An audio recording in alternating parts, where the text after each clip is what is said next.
కొత్తలో కోడిగుడ్డుకి కన్నాలెట్టాలని తెలియక ఒలిచిన గుడ్లు ఒలిచినట్టు నూనెలో వదిలేసరికి డాన్స్ చేస్తూ వచ్చి చేతి మీద చుమ్మ పెట్టేయండి. ఇంకా నయమే మొహం మీద ముద్దు పెట్టలేదు. అప్పుడు తెలిసిందండి ఈ గుడ్లుకుండే ఘాట్లు గొప్పతనం ఏంటో. అయినా సలసలా మరుగుతున్న నూనెలో వదిలినప్పుడు స్విమ్మింగ్ చేయాలి గాని ఘాట్లు లేవని గుంతలు లేవని వండే వాళ్ళ మొహం మీద వాతలు పెట్టడం ఎందుకండి?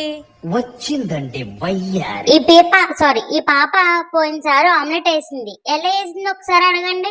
ఆమ్లెట్ అంటే మహా అంటే 1 ఇంచు 2 ఇంచుల దూరం నుంచి వేస్తారు. మన వయ్యారు ఎలాగేసిందో తెలుసా?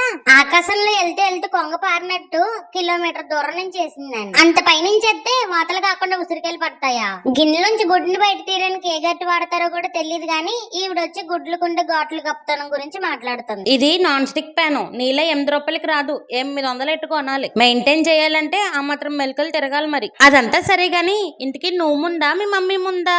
నేను ముందో మా మమ్మీ ముందో తెలియదు గానీ మా ఇద్దరిని మింగడానికి నువ్వు మాత్రం ముందు.